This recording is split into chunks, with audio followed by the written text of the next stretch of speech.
Je vais te remettre vraiment ces temps maintenant entre tes saintes mains. Seigneur, mon Dieu, mon roi, nous voulons détruire et déstabiliser tout ce que l'ennemi voulait conspirer. Et nous déclarons que, Seigneur, c'est toi qui libères la présence des anges, des archanges, des séraphins, des chérubins dans ce lieu. Et nous voulons réellement bénir ta présence. Nous te rendons toute la gloire, nous te rendons toute l'honneur, dans le nom de Jésus-Christ. Amen. Amen. Acclamons pour le Seigneur. Et que notre sœur Linda puisse venir nous parler brièvement un petit peu de Porte Ouverte.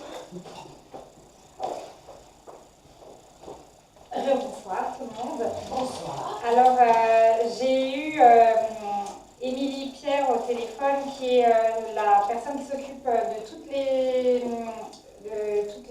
comment on appelle ça, les antennes d'Alsace. Voilà. Donc, une antenne, c'est une personne qui présente une fois par mois les prières données par Porte Ouverte pour différents pays. Je fais ça brièvement parce qu'on est un petit peu tardé ce soir. Donc là, j'ai déjà ramené l'index mondial de persécution des chrétiens 2017. Donc Porte Ouverte, c'est je veux dire ça comme si c'était une association qui s'occupe des chrétiens persécutés dans le monde entier. Ils sont beaucoup ciblés en ce moment sur le Moyen-Orient, la Syrie, ils envoient des Bibles, etc. etc. Mais ça s'occupe du monde entier. Et là, je vous l'accrocherai si Walid est d'accord. Et du coup, j'ai eu, on n'a pas l'ordinateur aujourd'hui, mais j'ai eu un PowerPoint. Donc, je vous mettrai la vidéo à chaque fois pour que vous ayez le sujet présenté, du pays présenté de chaque mois. Et comme ça, vous pouvez voir aussi des témoignages, vous pouvez voir des personnes qui expliquent ce qu'elles vivent. C'est des petites vidéos qui durent 5 minutes grand max. Et du coup, ça apporte un petit peu le sujet, ça nous ramène vraiment sur le sujet. Du coup, là, bon, voilà, malheureusement, ce soir, je ne l'ai pas. Mais donc, la première prière à présenter, c'est centré sur Pâques, mais c'est la Centrafrique. Donc, il y a une dame qui expliquait, Marie-Jo, qui expliquait que donc il y a eu une guerre civile en 2013. C'est par rapport à des conflits internes par rapport pardon, je suis un peu stressée de vous expliquer ça pour la première fois. Par rapport c'est gouvernemental, disons.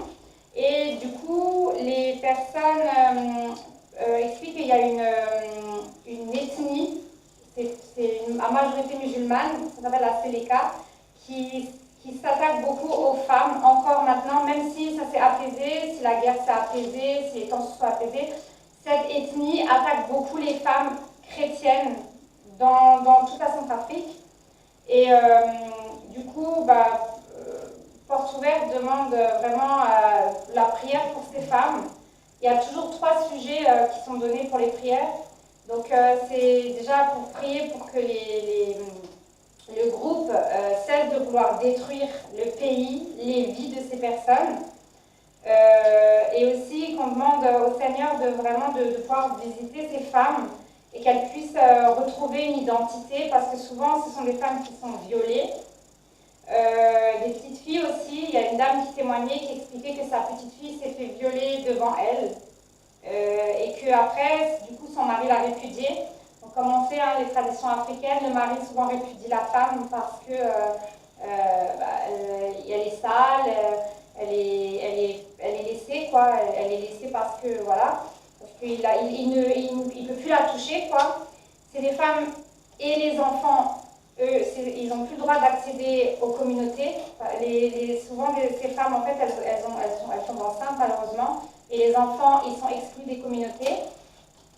Et du coup, il y a aussi des femmes qui ont beaucoup de maladies. Il y a le sida et les maladies sexuellement transmissibles. Voilà. Donc, je répète, la prière, l'action, ils appellent ça des actions chez Porte Ouverte, c'est de prier pour que le groupe cesse de vouloir détruire le pays, les vies, et que le Seigneur change leur mentalité et change cette vision qu'ils ont des femmes chrétiennes, que cette persécution cesse. Et moi, j'ai rajouté ça, mais ça n'engage que moi. Ma prière à moi, c'est aussi qu'on puisse pardonner à ces hommes leurs actions, que ça n'engendre pas une haine envers ces gens musulmans, mais que pour moi, que c'est important de dire qu'on doit pardonner, que nous devons montrer l'exemple et donner à cœur à ces femmes aussi de pardonner à ces hommes qui ont détruit leur vie, dans leur corps et dans leurs âmes. Et la deuxième action, donc, c'est que les femmes ont besoin de retrouver une identité. Vraiment qu'elles puissent retrouver la sérénité dans leur cœur, qu'elles ne sont pas sales, que Jésus les aime, malgré ce qui a pu se passer. Voilà. Donc je pense que Walid, je te laisse l'honneur de prier pour nos sœurs en Centrafrique et pour la Centrafrique. Amen. Je pense qu'on ne doit pas être insensible à ça. Amen. Vous savez, ici, nous sommes quand même dans un pays où nous avons des fois tout. Malheureusement, dans certains pays comme l'Afrique, parce qu'elle a parlé beaucoup d'Afrique, mais on pourrait parler aussi de l'Inde, on pourrait parler du Pakistan, on pourrait parler de beaucoup de pays dans le monde où les gens meurent de faim, où les gens n'ont même pas de quoi s'habiller. Et en plus, à cause de leur foi, on les amène au plus bas. Là, on a entendu des cas atroces, où des femmes, à cause de leur foi, subissent des violences et des outrages. Alors qu'ici, peut-être la petite outrance que tu peux avoir, c'est je veux rien savoir ou laisse-moi tranquille. Là-bas, c'est au péril de leur vie, au péril de leur fierté, au péril de ce qui est le plus précieux pour eux, des viols. Et je pense que nous aussi, nous avons notre part de prier pour ça. Amen. La Bible nous demande que nous pouvons arrêter ces choses dans la prière. Et si nous pensons qu'à notre petit confort et que nous oublions le reste, un jour nous aurons des sacrés comptes à rendre devant Dieu. Amen. Et nous-mêmes, en tant qu'enfants de Dieu, on doit pouvoir commencer à prier et avoir ces pardons dans le cœur. Amen. Donc vraiment, ce que je vous encourage, non seulement à prier ici, mais aussi à commencer à prier dans vos maisons. Et c'est bien que notre sœur a souligné le pardon. C'est bien que ces femmes doivent pardonner. Mais si tu pries pour que ces femmes puissent pardonner, alors toi, tu n'as pas d'excuse à pardonner. Amen. C'est bien de vouloir dire, oui, Seigneur, que ces femmes puissent pardonner, et c'est ça, mais Dieu va aussi te renvoyer la balle, il dit, oui, mais eux, ils doivent pardonner pour ces violences, mais toi, tu n'as pas été à ces violences, et toi, tu n'arrives pas à pardonner. Amen. Donc vraiment, c'est ça aussi une des parts des choses que nous devons faire, sachant que si elles doivent pardonner pour ça, toi tu pries, tu demandes à Dieu qu'elle arrive à pardonner pour ça, alors toi aussi, arrive à pardonner à ceux qui t'ont offensé, à ceux qui t'ont fait du mal, à ceux qui peut-être t'ont mal parlé, à ceux qui des fois t'ont chauffé, apprends aussi à pardonner. Amen. Et tu vas voir qu'en faisant aussi premièrement l'exemple, ben, tu pourras aussi peut-être parler à des gens qui ont vécu d'autres choses plus atroces que toi pour les encourager aussi à pardonner. Parce que c'est pas toujours facile. Amen. Le pardon, c'est pas facile, surtout ce qu'on t'a fait. Surtout dans ces femmes qui non seulement ont pu être violentées, mais ensuite être repoussées par leur mari, repoussées par leurs enfants, repoussées par tous ceux qui les entourent, à cause d'un acte qu'ils n'ont même pas commis elles-mêmes, dans lesquels elles ont été victimes. Il faut avoir un certain degré de foi pour arriver à pardonner. C'est pas donner comme ça y est, le lendemain, je me réveille, ça y est, j'ai pardonné. Donc c'est pour cela que, vraiment, si on prie pour eux, ben, n'oubliez pas aussi de nous-mêmes faire l'effort de pouvoir pardonner à ceux qui nous ont offensés. Amen. Et comme ça, tu vas voir qu'en pardonnant, que ça ne sera pas facile, ben, tu auras aussi une compassion pour ces hommes, pour ces femmes qui souffrent au péril de la foi. Nous allons prier pendant un instant. Et ensuite, nous allons continuer par la parole. Que pendant un instant, nous puissions élever nos voix ensemble et demander à Dieu de faire grâce, de nous donner aussi la compréhension des choses. De nous donner aussi la compassion. Vous savez, des fois, nous manquons de compassion, des fois, nous sommes durs, des fois, nous avons nos propres raisonnements, des fois, nous négligeons les choses même de la vie. Des fois, nous sommes même durs avec Dieu. Alors que nous ne savons pas la grâce que nous avons. La grâce que nous avons de vivre dans un pays dans lequel, comme nous vivons, et nous nous plaignons, des fois nous nous plaignons, nous gémissons, Alors que Dieu nous demande de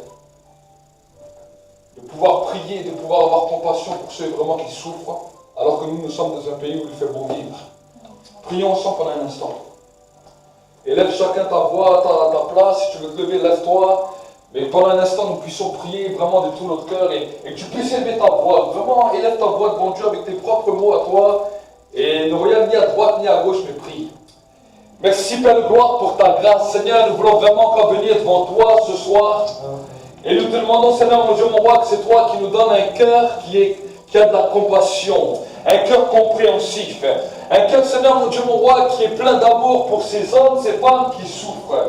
Seigneur, nous te demandons, Seigneur, mon Dieu, mon roi, d'étendre ta main sur nos vies, Seigneur, mon Dieu, mon roi, et de nous amener, Seigneur, une nouvelle dimension de compréhension, une nouvelle dimension, une nouvelle saison, Seigneur, dans laquelle nous pouvons comprendre ceux qui souffrent. Et Seigneur, pas simplement, Seigneur, dire une petite prière, oh Seigneur, bénis-les, mais que nous puissions, Seigneur, nous impliquer dans la prière, nous impliquer aussi peut-être dans le jeûne, prier, jeûner, Seigneur, aussi pour ces hommes, ces femmes qui souffrent, pour ceux qui sont nécessiteux. Et Seigneur, mon Dieu, mon roi, avoir une pensée, Seigneur, pour eux. Seigneur, ne pas vivre seulement, Seigneur, comme si le monde tournait autour de nous, mais savoir que nos frères, nos sœurs, à travers le monde, souffrent à cause de leur foi.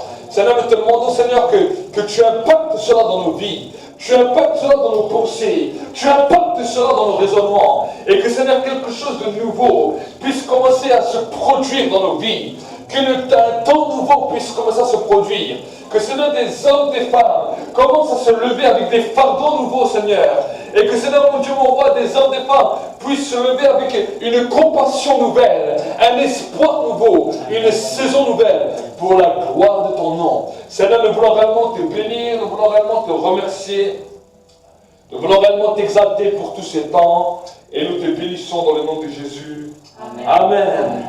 Amen. Acclamons pour le Seigneur. Notre sœur va faire régulièrement, une fois par mois, des petits briefings dans lesquels elle va nous parler des chrétiens persécutés à travers le monde. C'est quelque chose qu'on avait déjà eu à cœur. Et je bénis Dieu que la sœur Linda a commencé à travailler dans ça. Vous savez, il y a des choses qu'on ne peut pas tout, nous, on ne peut pas tout faire en tant que pasteur. Amen. Vous savez, Dieu vous a mis des dons, Dieu vous a donné des capacités, Dieu vous a donné des choses. Et j'aimerais vous encourager ce soir, que si vous avez des fardeaux à cœur, des choses comme cela à cœur, de vous lancer. Amen. Vous savez, la sœur Linda est venue chez moi, elle m'a dit, voilà, je ne sais pas si j'ai fait bien, si j'ai pas bien fait, je me suis lancé pour devenir une antenne, j'ai vraiment ça à cœur, est-ce que tu acceptes? Et moi-même en tant que pasteur, j'ai dit, il n'y a pas de problème. J'ai dit, je donne mon acceptation, je donne mon accord. Amen. Ce sont des choses que j'avais à cœur, mais malheureusement, on ne peut pas tout faire. Amen. Donc il y aura peut-être elle a ça à cœur. Peut-être une autre personne dira, voilà, moi j'ai les maisons de retraite à cœur. Une autre personne dira, moi j'ai les prisons à cœur. Une autre personne dira, moi j'ai les jeunes défavorisés à cœur. Et c'est comme ça que l'Église se construit. Amen. Peut-être qu'une autre dira, moi j'ai les handicapés à cœur. Moi j'aimerais travailler au milieu des handicapés, faire ceci, faire cela, pour que l'Évangile puisse grandir. Et j'aimerais vous dire que si chacun d'entre nous commençons à travailler dans les choses que nous avons à cœur, alors vous allez voir que l'Évangile va commencer à se répandre et que nous allons produire du fruit et beaucoup de fruits. Amen. Dieu vous a donné des dons. Dieu vous a donné des charismes. Et j'aimerais vous encourager à commencer à utiliser ces charismes que Dieu vous a donnés. Amen. À utiliser les dons que Dieu vous a donnés. Peut-être d'autres, ce sera, moi je veux impacter les hommes politiques. D'autres, ce sera peut-être les hommes d'affaires. D'autres, ce sera peut-être les SDF dans la rue. Mais ensemble, nous allons travailler dans une complémentarité dans laquelle chaque personne, à son niveau, pourra travailler pour répandre le royaume de Dieu. Amen. Amen. D'autres, ce sera pour les étudiants. Amen. Mais là où vous êtes, vous avez le devoir d'apporter votre pierre de l'édifice pour que le royaume de Dieu puisse commencer à grandir et pour que le royaume de Dieu puisse continuer à se développer. Ensuite, quand on se réunit dans l'église, c'est chacun avec ses dons, chacun avec ses talents, chacun avec ses charismes qui construisons le royaume de Dieu. Amen. Amen. Nous pouvons parler de portes ouvertes, mais nous pouvons aussi parler des fois des orphelins dans le monde. Combien d'enfants sont orphelins, n'ont plus de papa, n'ont plus de maman. Combien d'enfants sont délaissés, même déjà dans notre pays. On n'a pas besoin d'aller à l'autre bout du monde pour aller voir les enfants qui sont rejetés. Nous pouvons voir déjà juste dans notre pays combien d'enfants sont seuls, combien d'enfants n'ont plus les parents. Et j'aimerais vous dire que le rôle de l'Église, ce n'est pas simplement de trouver des gens qui sont bien portants, des bonnes familles, pour dire voilà, l'Église, il n'y a que des belles familles, mais c'est aussi d'aller chercher les perdus, les désespérés, ceux qui n'ont rien. Amen. Et je crois que, vous savez, malheureusement, le diable a commencé à utiliser les enfants et les adolescents pour les amener à la ruine. C'est en 2006 que j'avais eu une vision claire, en 2006 ou 2007. Je me souviens clairement de cette vision, je l'avais partagée à l'église à l'époque. Et la vision que j'avais vue était terrible. Parce que j'avais vu des jeunes enfants, 9 ans, 10 ans, 11 ans, 12 ans, 13 ans, aller dans les rues et commencer à agresser les adultes, au point que les adultes n'osaient même plus sortir à cause de la peur de ces enfants et de ces jeunes. J'avais vu ça en 2006-2007. Vous savez, là-bas, à l'époque, on n'entendait pas trop parler de ça. On n'entendait pas parler de délinquance d'adolescents. La délinquance des jeunes de 18, 19 ans, 20 ans, on entendait beaucoup. Mais les adolescents, on n'entendait pas beaucoup. Et les jeunes enfants. Et le Seigneur m'avait interpellé, m'avait dit, le rôle de l'Église, c'est de prier, parce que le diable a réclamé cette génération pour les détruire. Et aujourd'hui, malheureusement, nous commençons à voir des jeunes enfants qui traumatisent des adultes. On nous montre des émissions dans lesquelles des jeunes enfants traumatisent des familles entières. Pourquoi? Parce que l'Église, des fois, a dormi. Parce que des fois, l'Église a sombré. Et parce que nous avons oublié de combattre les combats que nous devons combattre. Amen. Je crois vraiment que c'est un devoir, que c'est un privilège. Et j'aimerais vous encourager, vous savez, vous priez dans vos maisons. Souvent, des fois, les gens disent, oui, mais pasteur, quand j'ai prié pour tes besoins, pour tout ce que tu as, je ne sais plus pourquoi prier. Alors ce soir, j'aimerais vous donner des sujets de prière. Amen. Nous avons entendu des femmes qui seront violées, nous entendons des enfants qui sont dans la rue. Et vous savez, j'aimerais vous donner un secret ce soir. La compassion pour ces hommes et ces femmes ne se fait pas en 5 minutes. Souvent, nous avons le cœur dur. Pourquoi? Parce que nos télévisions nous ont appris à voir des gens qui meurent facilement, des gens qui se font braquer facilement, des viols, nous les voyons régulièrement dans nos télévisions, des enfants qui sont orphelins dans les rues, nous les voyons dans les films, dans les téléfilms, dans tout ce qu'on peut nous présenter. Et malheureusement, la mentalité européenne s'est habituée à ça. Ils se sont habitués à voir ça et le cœur est devenu tellement dur que quand même tu vois une personne pauvre dans la rue, tu tournes ta tête. Pourquoi? Parce que la compassion n'est plus là. Et j'aimerais vous dire que pour créer une compassion, c'est pas simplement regarder des films et des films qui vont créer la compassion. C'est quand tu vas commencer à prier pour ces cas-là. Peut-être les premières fois, tu ne sentiras pas une compassion grande. Tu vas dire, Seigneur, je prie pour les orphelins, je prie pour ceci. Mais, fur et à mesure que tu vas persévérer dans la prière, quelque chose au niveau de ton cœur va commencer à se briser. Une compréhension va commencer à venir dans ton cœur. Et au bout d'un moment, le Saint-Esprit va mettre dans ton cœur la souffrance que ces gens ont. Et quand tu vas commencer à ressentir dans ton cœur la souffrance que ces gens ont, la réelle compassion sera là. Amen. La réelle compassion sera là. Vous savez, souvent même, des fois ceux qui travaillent dans les hôpitaux ou quoi, peuvent se dire, mais nous nous habituons à voir le mal. Parce qu'il y en a certains qui le voient et qui au bout d'un moment deviennent même froids. J'ai vu des personnes qui étaient comme ça, qui me disaient, mais j'ai vu tellement le malheur qu'au bout d'un moment, voilà, je ne pouvais pas m'attarder à droite et à gauche. Mais vous savez, nous avons un devoir, c'est de revenir à la passion, de revenir à la compassion de Dieu, mais à la compassion des perdus, à la compassion de ceux qui se perdent, à la compassion de ceux qui souffrent, parce que nous avons un devoir dans la prière de pouvoir changer et révolutionner notre monde. Amen. Peut-être tu vas te dire, oui, mais qui suis-je moi pour pouvoir changer le monde? Et le fait que peut-être seul tu n'arrives pas à tout changer. Mais si admettons mon frère, lui, il va commencer à prier, il va se dire, voilà, moi je vais prier pour les orphelins. Et peut-être ma soeur va dire, moi je vais prier pour les femmes qui se font violer. Peut-être l'autre va dire, moi je vais prier pour ceux qui souffrent, ceux qui sont malades, ceux qui sont handicapés. Et que chaque personne, mais dans son fardeau, va commencer à prier, la compassion va commencer à naître. Amen. Ça serait même bien, je ne sais pas si quelqu'un a un papier, un stylo, qu'on puisse noter certaines pensées que nous partageons ce soir. Je ne sais pas si quelqu'un a un papier, un stylo. Ouais, si même Linda peut écrire un petit peu les différentes pensées. Et ce qui me vient à l'esprit alors que je suis en train de vous parler, c'est un peu différent. Ce soir, c'est un peu différent. Nous vivons des fois différentes soirées. On peut des fois parler de la foi. Des fois, les enseignements, on enseigne régulièrement. Mais je crois que ce soir, il y a des pensées qui commencent à sortir de l'esprit. Et une des pensées que j'ai alors que je suis en train de vous parler, c'est de pouvoir faire même peut-être un tableau dans l'église. Un tableau avec différents projets. On peut parler des orphelins, on peut parler des personnes qui sont violées. Et que chacun d'entre vous, c'est clair que tu ne peux pas prier pour tous les sujets.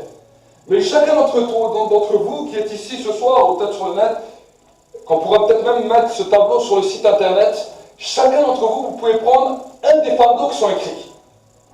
Et te dire, voilà, maintenant je prends la décision de prier pour cela.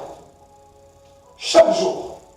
Peut-être que ce soit pour les orphelins, que ce soit pour les personnes qui ont été violées, les personnes qui ont été victimes de guerre. Vous savez, on entend beaucoup de choses. Des gens qui ont été victimes du terrorisme, qui sont marqués, terriblement marqués, mutilés. Ce sont des gens aussi que nous devons avoir à cœur. Et que dans tous ces... d'autres qui souffrent, d'autres qui sont en prison, injustement, que chacun d'entre vous puisse prendre un fardeau et te dire, Seigneur, je vais prier pour ce sujet, jusqu'à ce que la compassion vienne dans ma vie. Et vous savez, des fois, nous savons dans lesquels sujets nous semblent plus durs que d'autres. Certains sujets nous semblent bien passionnés. J'aimerais t'encourager, si tu fais cet acte ce soir, de ne pas simplement prendre un sujet dans lequel tu as souvent la compassion, mais de prendre un sujet dans lequel tu n'as jamais eu de compassion. Amen. Dans lequel même tu ne faisais jamais même attention. Pour que vraiment la compassion se crée. Amen. Peut-être, vous savez, d'autres vont avoir la passion pour les meurtriers. Avant, on a parlé des personnes qui ont été victimes. Mais on peut avoir d'autres passions pour des gens qui, à vue humaine, ont été les méchants. Voilà. Les victimes, les méchants, les tueurs, les pédophiles, tous ces gens-là, que quand on en parle, même en tant que chrétien, on peut avoir la haine, on peut avoir la méchanceté. Mais si vous priez pour que ces gens qui ont été victimes puissent pardonner, comment eux ils peuvent pardonner si toi qui pries pour eux, tu as la haine pour ces gens? Est-ce que vous essayez? Et vous allez voir que quand Dieu va vous mettre la passion, quand Dieu va vous mettre la compassion, j'aimerais vous dire que quelque chose va se produire. Vous savez, souvent quand on nous parle d'évangélisation, on a nos critères à nous d'évangélisation.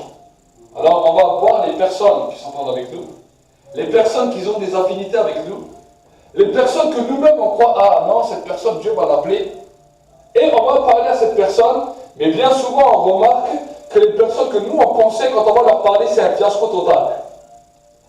Pourquoi? Parce qu'ils ne veulent pas nous écouter. Alors que peut-être Dieu avait d'autres personnes que tu ne pensais jamais, que tu allais ni t'entendre avec eux, ni parler avec eux, ni discuter avec eux. C'est peut-être ce genre de personnes dans lesquelles Dieu t'appelle. Amen. Mais si tu n'as pas su apprendre à peut-être prier pour ceux que tu détestais, ou le genre de personnes que tu n'aimais pas, si demain cette personne elle vient à côté de toi, et que toi tu n'as pas reçu cette compassion, cette personne peut passer à côté de l'éternité parce que tu n'as pas su remplir ta mission. Amen. Donc c'est pas facile ce que je vous dis, mais c'est une réalité. Et vous savez, souvent j'ai pu le voir, je me souviens un jour un frère qui me disait, ah, mais je ne comprends pas, je n'aimais pas les Maghrébins, je n'aimais pas en plus le beurre des cités, et je me retrouve avec un pasteur qui est un Maghrébin et beurre. Et ça c'est l'humour de Dieu. Amen. Ça c'est l'humour de Dieu. Et j'aimerais vous dire que pour vous-même c'est pareil. Il y a des choses qui doivent être cassées dans nos mentalités, des duretés qui doivent tomber, des choses qui doivent être brisées. Et je veux vous dire que quand nous commençons à saisir cela, alors nous allons voir beaucoup de choses changer. Amen. Vous savez, moi-même, j'ai appris comme cela. Vous savez, à un moment de ma vie, quand j'étais plus jeune, il y avait certains critères de personnes que je n'aimais pas. Je n'aimais pas les Africains. Je dis la vérité. Je n'aimais pas les homosexuels. Je n'aimais pas cela. Et vous savez quoi? Quand je me suis converti, l'ironie du sort, je me souviens toujours, quand je me suis converti, j'étais dans une église où la majorité était européen. Tout le monde voulait aller en Afrique, en mission. Et moi, je dis à Dieu, Seigneur, envoie-les tous en Afrique, moi, laisse-moi en France. Je dis, moi, je suis tranquille en France. Et vous savez quoi? Dieu m'a fait quoi? Il m'a amené dans une église africaine. Amen. Il m'a dit, c'est ici que je te veux. Et au début, c'était difficile pour moi. Mais vous savez quoi? Avec le temps, je me suis tellement habitué qu'après, j'ai même aimé plus les Africains que les autres. Au début, j'avais de la difficulté. Et je me dis, mais pourquoi Dieu m'envoie ici? Mais avec le temps, après 1 an que j'étais avec eux, j'étais vraiment à l'aise avec eux, j'étais heureux, au point que quand après je me retrouvais avec d'autres nations, je me disais, mais je suis mieux que les Africains. Hein? Et j'ai appris à aimer. Ensuite, dans même l'exercice du ministère, au début, je n'aimais pas trop, au début, les homosexuels. Et Dieu a commencé à m'envoyer des hommes qui commençaient à me dire leurs choses. Des gens même qui étaient mariés, qui me parlaient des choses. Et au début, je regardais avec 2 dents. Je regardais avec 2 yeux. Je dis, ah bon? Je dis, mais alors lui, il ne faut pas qu'il me fait trop la bise. Je pensais comme ça. J'étais comme ça. Je pensais comme cela. Et des fois, je me disais à Dieu, et ensuite, quand tu en avais un autre, je dis, ah, encore un, et encore un. Mais à force, j'ai commencé à apprendre et à discuter avec eux. Et j'ai vu que bon nombre d'entre eux avaient eu des souffrances au niveau de leur père, avaient eu des souffrances dans les choses familiales. J'ai commencé à comprendre leur raisonnement. J'ai commencé à prier avec eux. J'en ai vu plusieurs qui ont été délivrés de cela. Et j'ai vu des hommes être restaurés jusqu'à aujourd'hui, que maintenant, je comprends ces choses-là et je n'ai plus ce rejet que j'avais avant.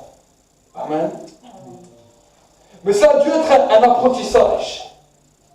Et j'aimerais vous dire que l'être humain apprend toujours. Amen. Des fois, peut-être certains ont des rejets sur les enfants. J'ai vu certains hommes, certaines femmes qui me diraient, moi jamais j'aurai d'enfants. Ça peut peut-être nous sembler étrange. Mais j'ai vu même des chrétiens qui parlaient comme cela. Ah non, moi les enfants, pourquoi? Parce que peut-être quand ils étaient enfants, ils ont subi des rejets d'autres enfants, ils ont subi des duretés au niveau des autres enfants. Mais que si eux-mêmes ne disent pas, voilà, moi je vais prier pour les enfants, même si j'avais de la difficulté avec les enfants, je vais prier pour les enfants, Dieu va créer une passion. Amen. Il y a des critères de certaines personnes dans lesquels nous ne voulons pas savoir. J'aime bien, des fois quand je parle avec Didier me dit, ah, moi avant je ne supportais pas les musulmans. C'est vrai. Amen. Et ensuite quand j'ai commencé à discuter avec lui, je l'ai un petit peu amené avec moi. La dernière fois on était au marché ensemble, il me dit, ah c'est marrant. D'habitude je ne les aimais pas, mais maintenant il y a quelque chose qui commence à se créer dans mon cœur. Amen. Quelque chose a commencé à changer. Il y a des nations que les gens n'aiment pas. C'est comme ça. Mais nous avons le devoir que si nous sommes dans cette position, alors si la nation que tu n'aimes pas, ce sera la nation pour laquelle tu devras prier. Amen. Certains me disent, ah, j'aime pas les Roumains, j'aime pas ceci, j'aime pas cela. Je bénis Dieu pour toutes les nations. Amen. Je bénis Dieu même. Regardez, nous avons au milieu de nous-mêmes un frère Giovanni, qui est une réelle bénédiction pour nous et pour vous. Amen. Pour changer la mentalité. Je bénis Dieu quand je vois différentes nationalités qui peuvent venir ensemble. Pourquoi je dis cela? Parce que avant que je suis pasteur, j'étais dans plusieurs endroits. J'étais d'abord avec les Européens. Alors c'était une église européenne. J'étais ensuite avec une église africaine. Alors c'était une église africaine, on voyait que des Africains. Ils parlaient en Lingala, ils chantaient en Lingala, ils priaient en Lingala. Je suis ensuite allé avec les Maghrébins. Je voyais des Maghrébins. Je suis allé dans telle et telle église. Je suis allé avec les Latinos, avec des Latinos. On parle en espagnol, on chante en espagnol, on prie en espagnol. Et quand j'ai commencé à voir tout ça, j'avais dit un jour à Dieu, et je te dis à mon épouse, j'ai dit mon rêve, ça serait de voir une église multiculturelle. Avec tout genre de couleurs, tout genre de nations, tout genre de personnes dans lesquelles il n'y a plus de distinction de race. Amen. Amen. Dans lesquelles il n'y a plus de distinction d'ethnie. Dans lesquelles il n'y a plus un esprit supérieur. Vous savez, malheureusement, quand c'est trop communautarisme, il y a toujours un esprit supérieur. Il y a toujours, malheureusement, une race dominante. C'est comme si tu mets plusieurs chiens ensemble. Tu mets un Rottweiler avec un caniche, tu vas voir, c'est le Rottweiler qui commence à tenir l'équipe. Pourquoi? Parce que ça, c'est l'instinct animal. Nous ne sommes plus appelés à vivre selon la chair, mais nous sommes appelés à vivre selon l'esprit. Et c'est pour cela qu'à un moment, l'apôtre Paul il dira, il n'y a maintenant ni juif ni grec, mais en Christ, nous sommes tous un. Amen. Nous sommes tous un. Et c'est beau, votre force, vous savez, si vous commencez à amener vos pieds à l'édifice, tout ce que vous pouvez amener pour édifier le royaume de Dieu, pour construire le royaume de Dieu, va commencer à changer les mentalités. Amen. Si tu vois un frère ou une soeur qui te fuit, peut-être parce que ça ne passe pas, alors va exprès chez lui. Amen. Va exprès chez lui. Et tu vas lui montrer que ce qu'il pensait de toi est faux. Amen. L'homme n'est pas comme ça. Quand tu sens que quelqu'un se méfie de toi, tu te méfies de lui. Tu te dis, ah, il pense ça de moi. Ah, mais si je veux parler trop avec lui, celui-là il va m'attendre au tournant, j'aurai des problèmes, je laisse tranquille. Amen. Ça c'est l'homme. Et c'est ça qui va mettre des divisions.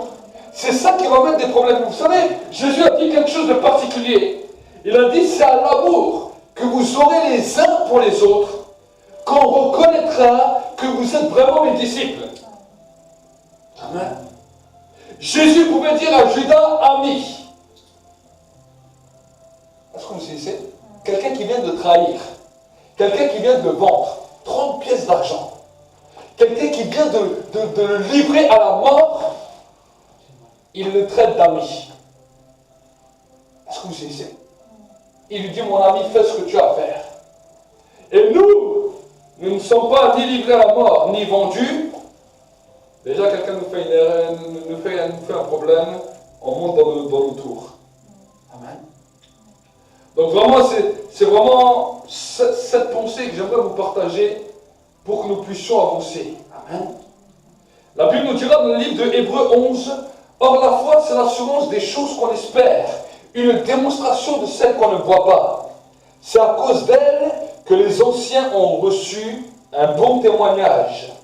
C'est par la foi que nous comprenons que le monde a été formé par la parole de Dieu, de sorte que ce qu'on voit ne provient pas de ce qui est visible. » Amen. La foi, c'est une assurance des choses qu'on espère.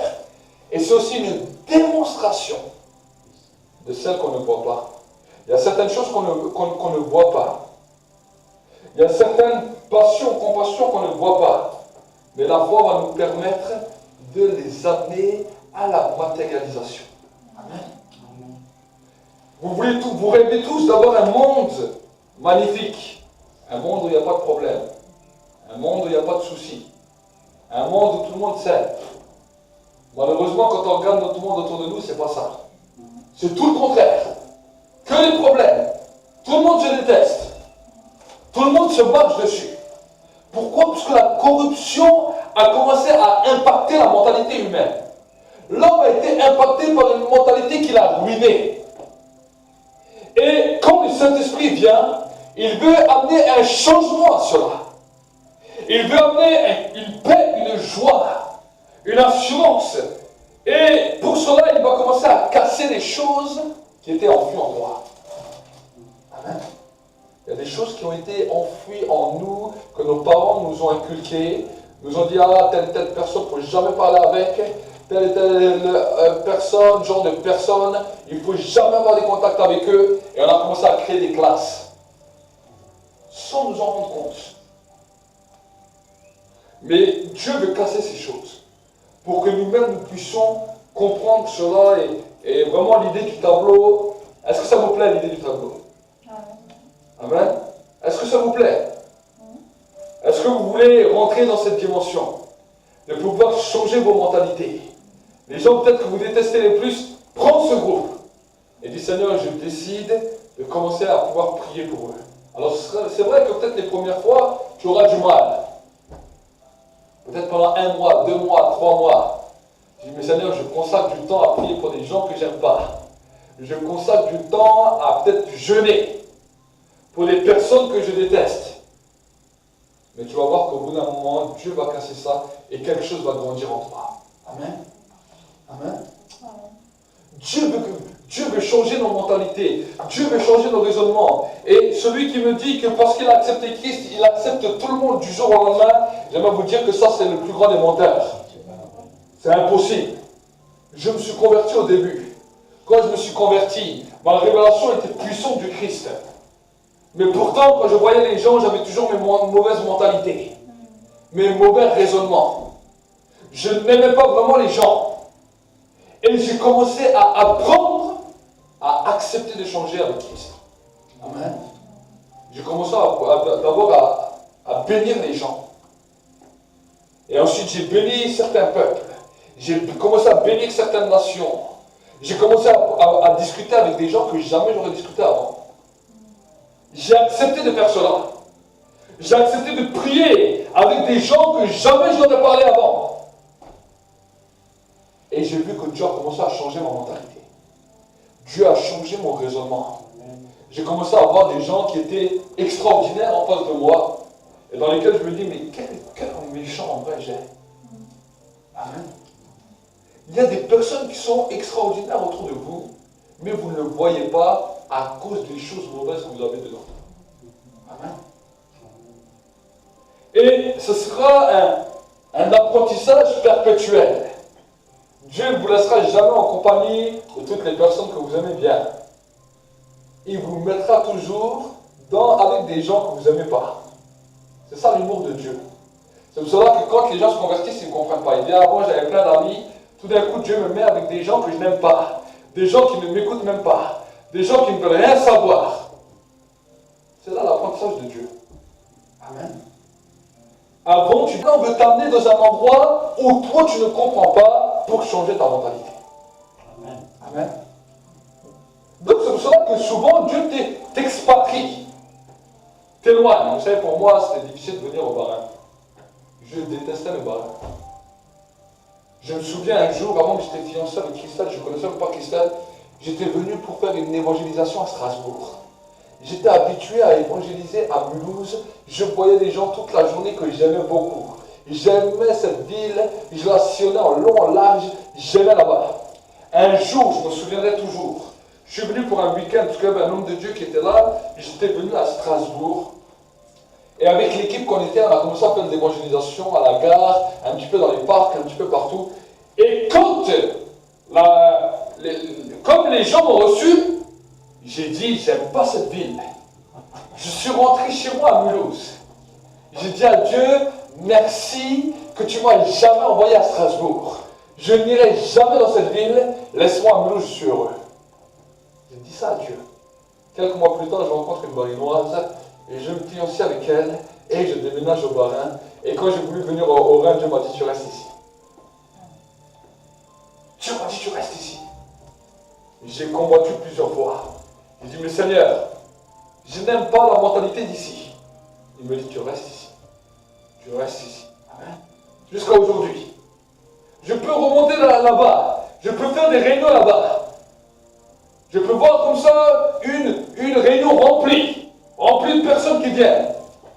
Et quand je venais ici, je me disais, c'est le désespoir ici. Mais Dieu m'a dit, tu restes ici. Et tu vas apprendre à aimer non seulement cette région, mais aussi les habitants. Tu vas te réconcilier avec cette terre. Amen. Amen. Et Dieu m'a appris à me réconcilier avec cette terre. J'ai bataillé. J'aimerais vous dire de 2004. En 2004-2005, je commence à batailler. Amen. Mais aujourd'hui, je commence vraiment à aimer cette terre. Je commence vraiment à aimer cette région. Amen. Et je crois qu'il y a un espoir dans cette région. Mais c'est à nous d'accepter l'évolution.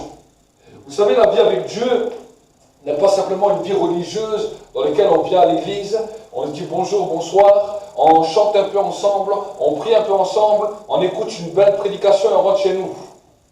La vie avec Dieu est une évolution perpétuelle.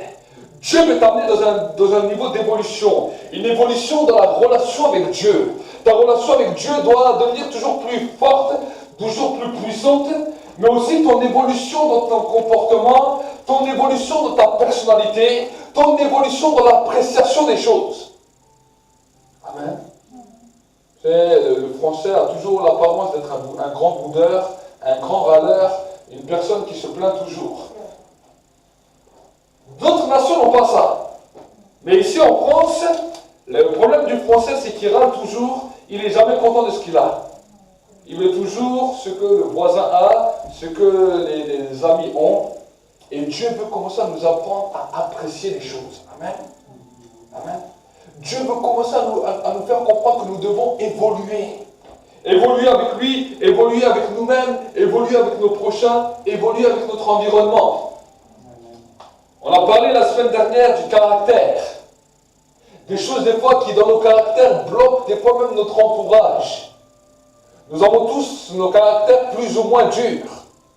Et avec notre façon de faire les choses, notre perception, nous empêchons les autres de voir Dieu à travers nous.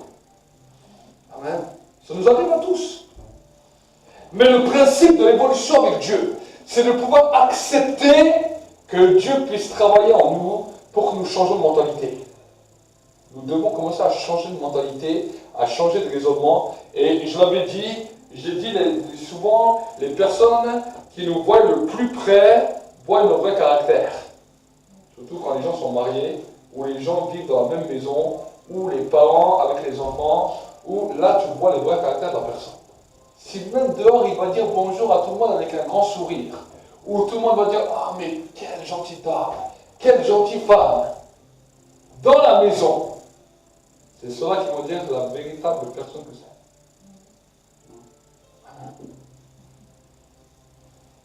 Là, on n'entend plus personne. Mais, si nous arrivons, je ne dis pas que c'est facile, mais si nous arrivons à évoluer à l'intérieur de nos maisons et à être peut-être comme tu es dehors, dans ta maison, on ne dit pas que tu arrives toujours, on ne dit pas que tu arrives en un jour, mais que tu décides d'avoir ce principe d'évolution et que les gens de l'intérieur voient le changement, alors la vie divine va commencer à passer dans lequel eux-mêmes vont se convertir. Amen. Dans le même eux-mêmes vont dire, il y a Dieu qui agit à travers eux. Je vois Dieu à travers eux. Vous savez, quand j'ai lu l'histoire de certains hommes de réveil, et quand j'ai lu en particulier l'apôtre Smith Wigglesworth, je ne sais pas si on prononce bien, ce qui m'a étonné, c'est qu'un jour il est rentré dans un bus, dans un train. Il devait partir. Il n'a pas prêché dans le train. Mais un homme s'est arrêté devant lui et lui dit, monsieur, je vois Jésus à travers vos yeux. Amen. Je vois Jésus à travers vos yeux. Je vois Jésus à travers vous. Et j'aimerais vous dire, c'est ce que Dieu veut quand nous rentrons dans le processus du changement, que les gens voient Jésus à travers vous. Amen. Et le diable va essayer de nous décourager par le péché, par la convoitise, par nos mauvais caractères, par nos mauvais raisonnements, par le découragement, par le désespoir, par le manque de compassion, par la dureté, par simplement nos propres désirs. Ça, il y a des gens qui peuvent prier des heures, mais dans leur prière, ils ne parlent que d'eux. Ils ne parlent que de leurs désirs. Ils ne parlent que de ce qu'ils veulent. Oh Seigneur, bénis ma famille, bénis mes enfants, bénis mes petits-enfants, bénis un tel, oh que nous puissions tout avoir. viens nous venger de tous les méchants qui nous attaquent, viens nous... Et il prie comme ça pendant des heures. Ah, pasteur, j'ai fait des prières, j'ai prié pour tout le monde. J'aimerais vous dire quelque chose. Peut-être si la passion vient dans ta vie, et tu vois qu'une personne dans ta famille réussit peut-être à tout point, mais que sa vie est loin de Dieu, dis alors Seigneur, secoue un peu sa vie pour qu'il s'approche de toi. Ça change la mentalité. Seigneur, secoue sa vie pour qu'il s'approche de toi. Jusqu'à aujourd'hui, il réussit. Il croit qu'il va continuer à réussir tout le long de sa vie. Mais Seigneur, cette réussite peut l'amener en enfer. Que servirait-il à un homme de gagner le monde s'il perd son âme? C'est ça la réelle compassion de Dieu. C'est ça la réelle passion de Dieu. Amen. Amen.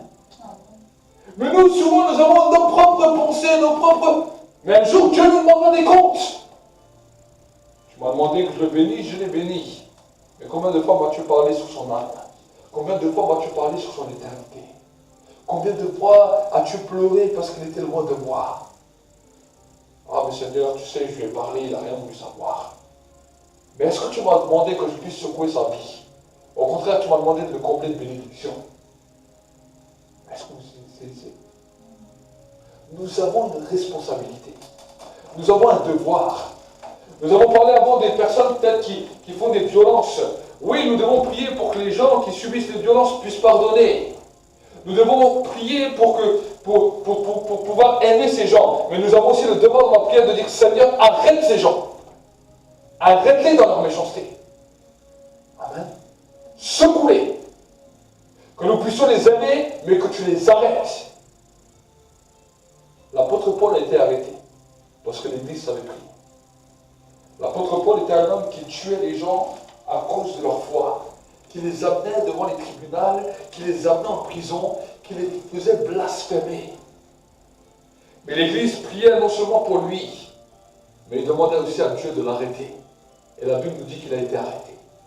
Sur le chemin de Damas, la lumière est descendue, la gloire de Dieu est venue, et Paul a été arrêté. Et là où on voit que l'Église avait un grand problème, c'est que personne ne voulait parler avec Paul.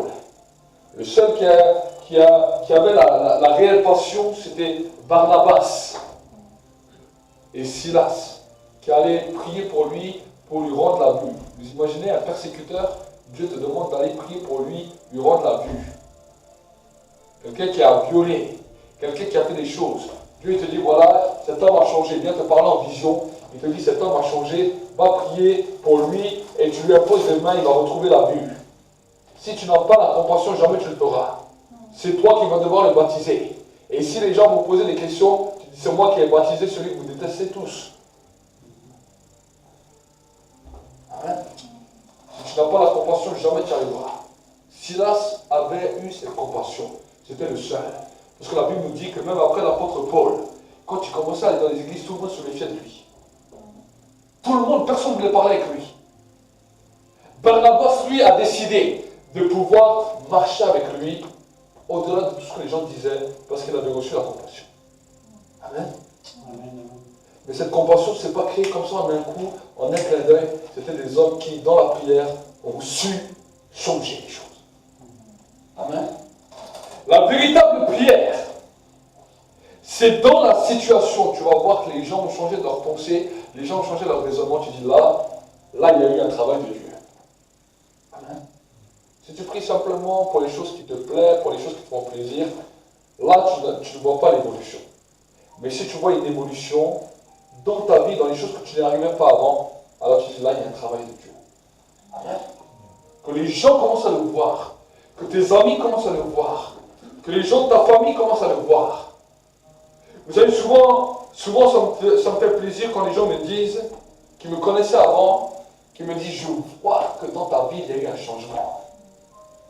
On voit que tu n'es plus la même personne. Quand les gens me disent ça, je dis merci Seigneur. Parce que ce changement, ce n'est pas dû à moi, c'est dû à toi. Amen. Amen. Le changement va te coûter quelque chose. Des fois, ça te coûte ta fierté. Des fois, ça te coûte ton orgueil. Des fois, ça peut te coûter d'écouter des amis. Parce que certains amis, tu disais, jamais je parlerai avec ces genres de gens, jamais je discuterai avec ces genres de gens s'ils commencent à te voir parler avec eux, ou même encore prier pour eux, ils vont te dire, mais ça y est, qu'est-ce qui se passe? Ça peut te coûter tout. Mais cette évolution t'amènera toujours plus la vie de Dieu en toi. Amen. Donc c'est vraiment sur ces paroles que je vais m'arrêter ce soir et je vais prier. Amen. J'aimerais vraiment t'encourager à ne pas avoir entendu ce message pour rien. Mais c'est vraiment un message qui t'amène pour un changement. Amen. Un message qui t'amène dans une évolution.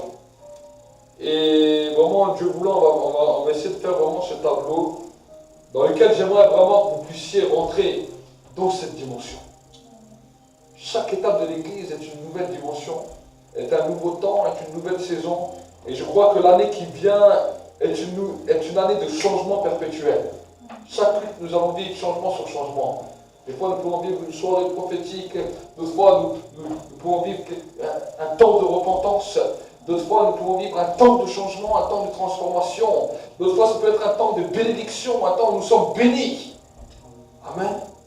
Un temps peut-être aussi où des fois, nous pouvons témoigner de ce que nous avons pu vivre pour encourager la foi des frères et des sœurs. Et l'Église va commencer à se construire sous l'assistance du Saint-Esprit. Prions ensemble, Père Saint. Seigneur, mon Dieu, mon roi, je te bénis, je te rends grâce, Saint-Esprit, pour cette soirée. Je te remercie vraiment pour toutes les directions que tu nous donnes. Et je te demande vraiment, Seigneur, d'interpeller la vie de mes frères et mes sœurs, ici, mais aussi ceux qui seront sur le net, qui vont voir cette vidéo à travers le net. Je te demande, Seigneur, de déposer dans la vie de ton peuple des fardeaux. Je te demande, Seigneur, mon Dieu, mon roi, de déposer dans la vie de ton peuple, Seigneur, des nouvelles dimensions. Seigneur, mon Dieu, mon roi, que des nouvelles horizons s'ouvrent. Merci, Seigneur, pour l'horizon de portes ouvertes qui commence à s'ouvrir pour les chrétiens persécutés. Mais je te demande de donner, Seigneur, encore à d'autres, Seigneur, d'autres fardeaux, d'autres projets, Seigneur. Et que, Seigneur, ensemble, nous puissions voir, Seigneur, que des nouveaux projets commencent à se réaliser. Seigneur, je pense aux projets par rapport aux enfants. Je pense aux projets, Seigneur, par rapport aux personnes âgées. Je pense aux projets des prisonniers. Aux projets, peut-être, Seigneur, mon Dieu, mon roi, des gens qui sont victimes. À tous ces genres de projets, Seigneur, tous ces genres de personnes que nous pouvons toucher. Nous ne voulons pas simplement que c'est le monde qui va les toucher avec leur propre raisonnement, avec la psychologie ou je ne sais encore quoi. Mais nous voulons voir, Seigneur, l'évangile, le message de l'évangile, commencer à se répandre là où il n'était pas encore répandu. Seigneur, nous te bénissons, nous te rendons grâce pour toutes les choses que tu vas encore faire. Nous, Seigneur, en tant que ton serviteur, je libère cette bénédiction sur l'Église. Je libère une onction, Seigneur. Une onction de développement maintenant sur l'Église. Une onction de charisme sur l'Église. Seigneur, aussi peut-être, Seigneur, par rapport aux étudiants, aux jeunes, Seigneur, aux jeunes délinquants, peut-être aussi, Seigneur, que Seigneur, c'est toi qui libères maintenant des plans et des projets. Et que, Seigneur, tes plans arrivent à leur maturité. Nous te bénissons, nous te rendons grâce. Et nous te bénissons pour cette soirée, au nom de Jésus. Amen. Amen. Acclamez pour le Seigneur. Que Dieu vous bénisse. Saluez-vous les uns les autres pendant la Sainte Baiser.